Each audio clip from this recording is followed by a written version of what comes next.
Most business owners wait until the new year to start planning and setting their goals. And that is a huge mistake because by then you're already way behind. In this episode, I'm going to walk you through the exact 5 moves you need to take before the end of the year so that you set your business up for success and so that you are not starting the year behind the pack. This is exactly what I do in my business, and this is what I teach all of my clients to do as well. So let's dive in. So move number 1, you've got to cast your 10x vision. I don't want you to think about your 2x vision. I want you to think about your 10x vision. So I want you to think about, what does your next level look like? How much do you want to be earning? What does your week look like? What does your calendar look like? What kinds of clients would you love to be working with? The key here is that we need to dream bigger. I want you to set audacious, huge goals that kind of feel a little bit outrageous, because even if you don't hit them, at least you're going to get closer to them than if you set a kind of reasonable goal that's like, oh yeah, that makes sense and that's sensible. I want you to set a big 10x goal. This is an amazing book written by Dan Sullivan called 10x is Easier Than 2x. And let me tell you, this book changed how I think about setting goals, and it completely transformed my business. Highly recommend you read that as you step into the new year. So cast your 10x vision, think bigger than you need to. Move number 2, lock in the big rocks. Stephen Covey talks about this concept, the idea that if you fill a glass vase, let's say, with sand and then pebbles and then big rocks on top, you're not going to have enough room for the big rocks. So what we want to do is we want to start with the big rocks first. What are the big launches that you're going to do? What are the big calendar dates that we need to know about? Are there school holidays or vacations that you need to have in the calendar right away? Put those in, and then we build around that. So the level up from that is, okay, what are the pebbles? What are the small things that sit around this? And then what is the sand? What are the daily things, the weekly things that I'm going to be doing that are going to set me up for success? So what this looks like practically for me is I get a 12-month calendar that's like a really visual planner, and I map out, okay, cool, this is when I'm traveling, so personal-wise, this is when I go to Europe.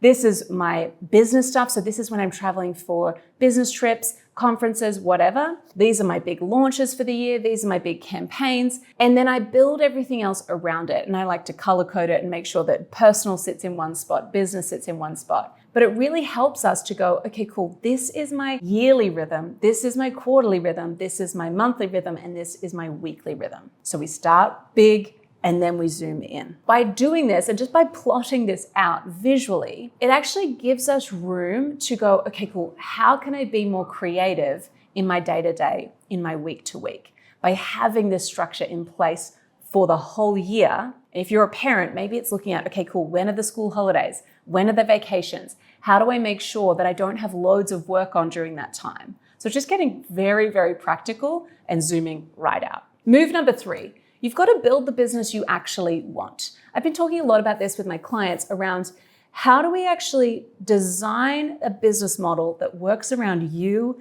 your genius zone, your strengths, and what you really love. Sometimes we don't realize that we don't love what we're doing.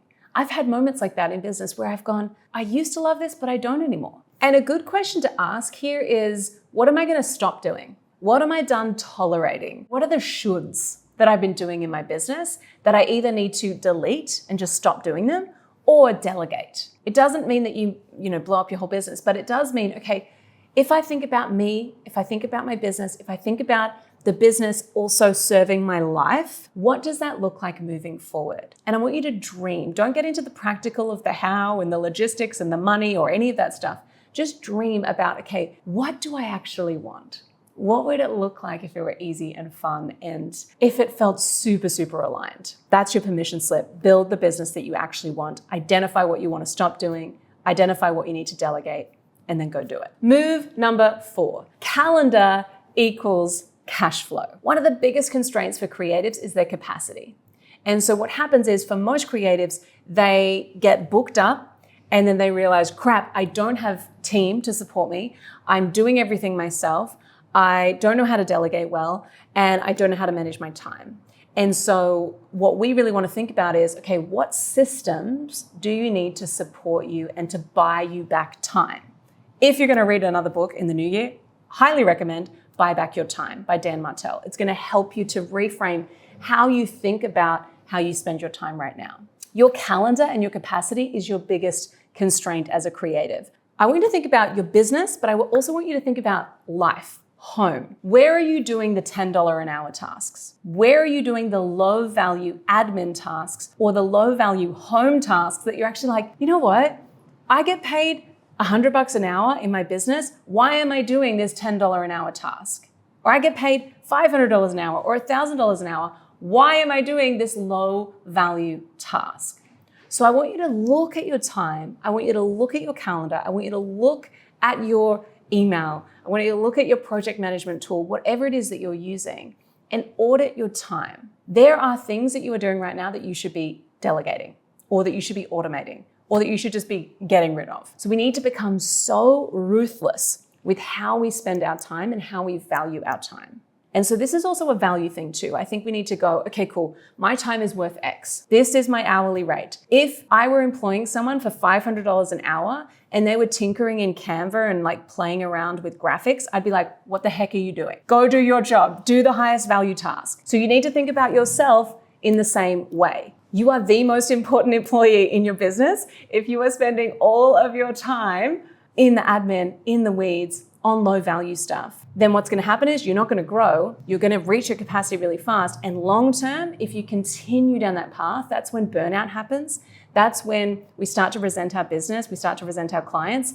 And we start to think, this is too hard. Maybe I should just go back and get a job. And I don't want that for you. So it's time to take control of your calendar. And move number 5, reset and start fresh. You know how your MacBook or your iPhone will be like, hey, it's time for an update. And you're always like, this is coming at the most inconvenient time. We kind of need to think about ourselves in the same way. We've got to do an update, an operating system reboot, an upgrade to our software. And so this is a really good time of year to take a pause, to reset, and to clear the decks for a moment. One of the things I've learned is that rest is productive. So I want you to look at your calendar. I know we're leading into the crazy busy season, and I know Christmas is coming and all the holidays and all the things, but I want you to find some time. Maybe it's going on a solo date, taking yourself out, having a glass of champagne or matcha or whatever it is you drink, and sitting down and just journaling and resetting. Taking the time to breathe, to pause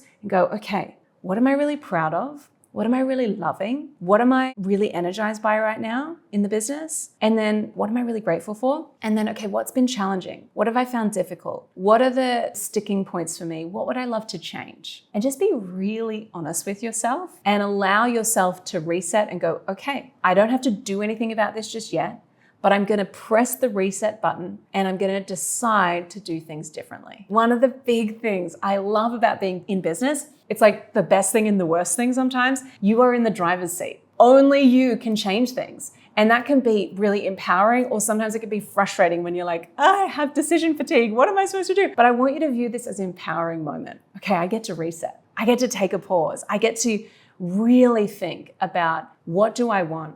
What do I want for my business? What do I want for my life? Who do I want to become? And then the habits and all of that stuff follow from that. But this is an identity shift and we need to do this now. So make sure over the break, over the crazy busy season, that you do take some time for you to reset and clear the decks. Here's the cool thing. If you follow these 5 moves, you will already be ahead of so many other people in business simply by just doing these 5 things. This is how you're going to feel calm, clear, and confident going into the new year. You're going to start with momentum. You're not going to start on the back foot, simply by implementing these 5 moves. So hey, if you want to dive deeper and you want to unlock my entire system for exactly how I plan my year, then I want to invite you to this workshop. I'm going to show you the system that I use to plan my year in advance so that I start in January fresh and strong. So if you want to join me, head to the link in the show notes and you can save your seat. I'd love to see you there. So final thing I want you to know, the smart business owners, the smart creatives are doing this work now. If you install these 5 moves before the end of the year, you are going to start next year so strong. I love your work. Go get them.